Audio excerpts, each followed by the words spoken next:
Yep tout le monde, c'est Corentin et bienvenue dans ce deuxième épisode de Trickit. Alors oui, c'est un espèce de upload. La première vidéo ne vous a pas plu, autant le dire, enfin du moins elle n'a pas plu à tout le monde. Et c'est pas pour rien, il y avait des erreurs dedans. J'ai remarqué mes erreurs, beaucoup m'ont dit qu'il y a eu des commentaires très constructifs et ça je vous remercie. Et du coup, autant apprendre de ces erreurs maintenant et j'ai décidé de les corriger. La précédente vidéo, je l'ai supprimée et maintenant on va la retourner autrement, proprement, etc. On fera un petit débrief sur tout ça en fin de vidéo. Juste avant, je voulais vous faire un petit aparté. N'hésitez pas à la fin de cette vidéo à me dire en commentaire qui analyser dans une prochaine vidéo. Ça peut toujours aider. Bon allez, c'est parti. On oublie la précédente vidéo et aujourd'hui on va parler de Mohamed Eni. Alors pour commencer, qui est Mohamed Eni? Alors Mohamed Eni, c'est un youtubeur d'1 et quelques mille abonnés qui s'en bat un peu les couilles, mais on va le voir. Il est fan de l'OM, il casse des télés quand son équipe perd. Et autant le dire que c'est souvent.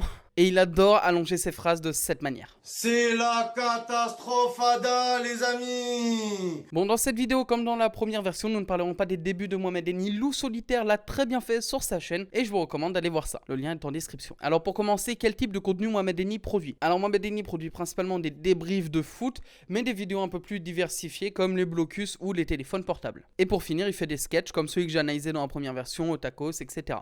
Mais on pourrait se demander comment Mohamed Eni s'est fait sa commu, car il a totalement l'air de s'en battre les couilles de son contenu et ses vidéos sont pas vraiment travaillées, elles ont pas vraiment de montage, pas de description, pas de miniature non plus.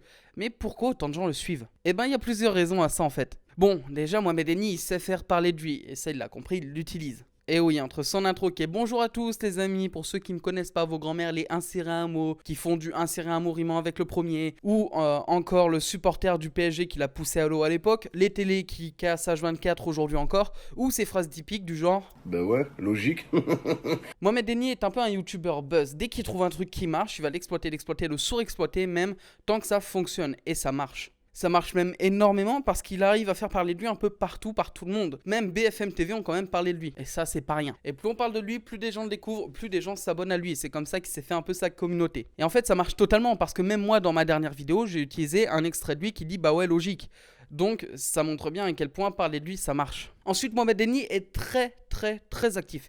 Il sort plusieurs vidéos par semaine qui tapent facilement 1 million de vues. Et entre nous, on sait qu'être actif sur YouTube, c'est un peu la clé pour réussir.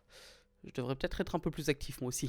De plus, il est très connu et très actif sur Snapchat, ce qui fait qu'il est un peu proche avec sa communauté et ça donne aussi de très bons best-of à voir. Et encore une fois, ça fait parler de lui. Et pour finir, il est drôle. Et oui, effectivement, ça aide d'être drôle, comme je l'ai dit avant. De ses intros à ses jeux de mots, il sait nous faire rire et ça, c'est le plus important. Et c'est ça qui fait que Mohamed Eni est autant suivi finalement. Pour moi, c'est pas vraiment un youtubeur classique, c'est plus un humoriste qui fait des vidéos sur YouTube. Tu regardes pas Mohamed Eni pour apprendre des choses, en découvrir ou autre. Non, tu le regardes pour rire. Et en fait, c'est ça qui plaît surtout aux jeunes. Entre deux vidéos, en allant ou en rentrant de cours, ou même le soir dans ton lit, tu le regardes pour rire pendant 5 minutes. Et en fait, c'est ça le but de son contenu. Mohamed Eni ne fait pas des débriefs de foot. Non, il prétexte de faire des débriefs de foot pour faire rire ses fans. Et ça marche totalement. Et pour moi, c'est là qu'il a tout compris. Mais en voyant certaines de ses vidéos fake, comme celle au tacos, on peut se demander si Mohamed Eni est un troll ou non.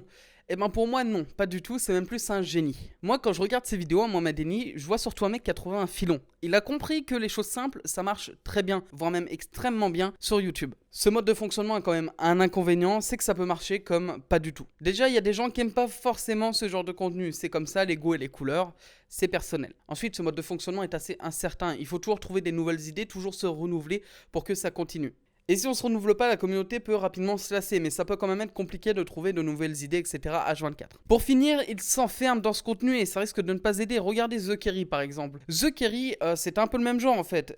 Il faisait un peu de tout et n'importe quoi, ça marchait très bien. Il était toujours très suivi, il y est toujours d'ailleurs, mais un peu moins qu'à l'époque et tout. Parce qu'à l'époque, t'avais Kenny, t'avais des sketchs H24. Maintenant, The Kerry est parti sur un contenu un peu plus Fortnite. Et les gens ont du mal. Personnellement, je regarde presque plus The Kerry à cause de ça. Après, encore une fois, c'est personnel. Pour finir, je dirais que Mohamed Eni a tout compris.